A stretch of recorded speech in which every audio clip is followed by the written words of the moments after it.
everyone, and welcome back to the Tiny Designs YouTube channel.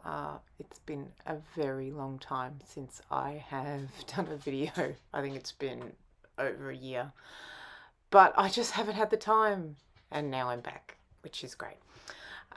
This is part of my designer inspiration series. So today I've done a card that has been inspired by the amazing Kristina Werner.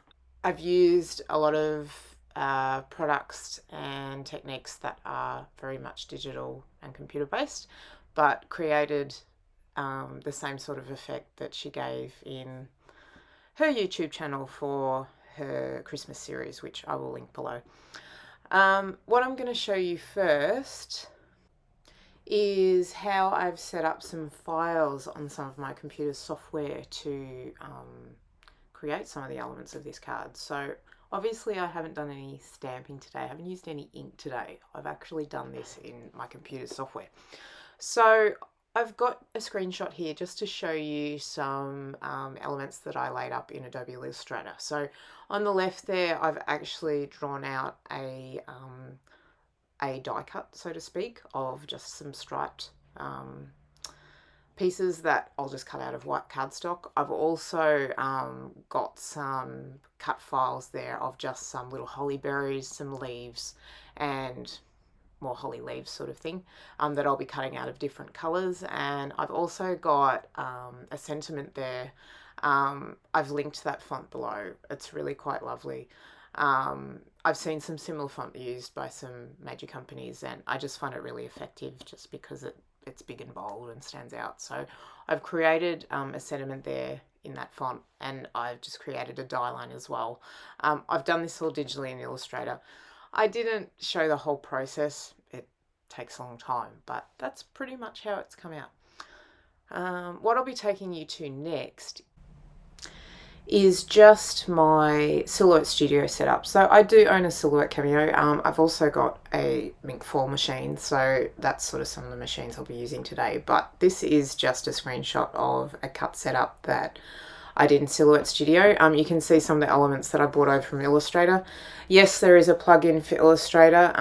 It's just that I have the 2023 version of Illustrator, and they haven't released a plugin that means I connect direct to my Silhouette out of Studio for this version of Illustrator yet. So that's why I'm showing you the Silhouette Studio version. And a lot of you might actually have Silhouette Studio and use that rather than always something like Illustrator.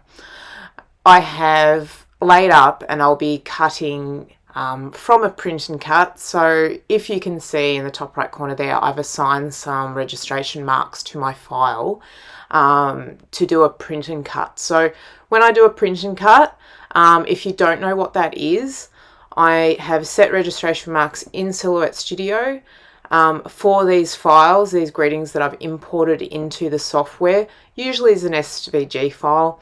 Silhouette Studio says that it can import AI files, Illustrator files, but I found that my software kept crashing, so that might be something that they need to fix. So I have imported it that way. I will do a digital print of the season's greeting elements, and then I can do a complete cut around that greeting and also of that cut file down below there, those lines. You'll just see very briefly some footage coming up of my machine in action.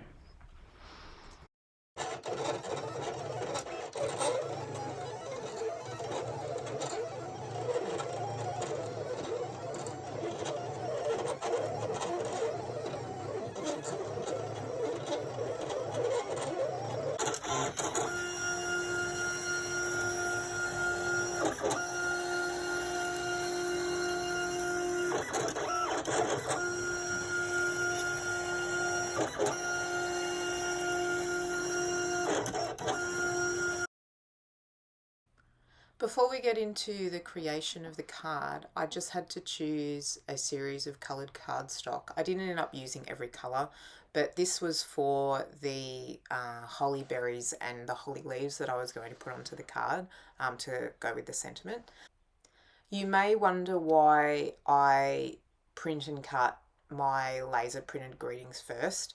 They have to be laser printed in order to go through a mink machine, a mink laminator machine, for these particular toner foils to adhere to the greeting.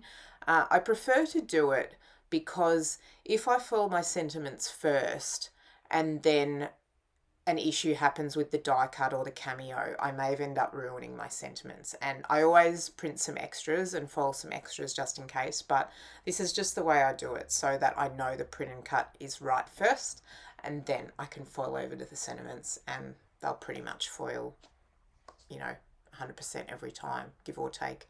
The foil setting I'll be using is, I keep pretty much all of the foil settings to 4 on the mink machine, which you'll see now.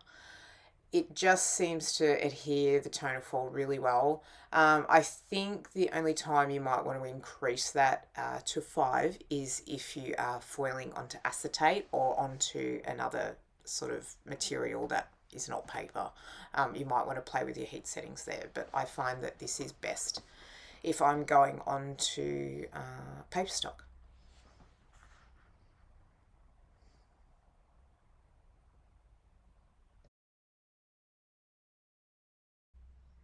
And now on to the creation of my card today. I hope you enjoy. This has been day 1 of the Creative Inspiration series. I hope to have many more coming out to you very soon.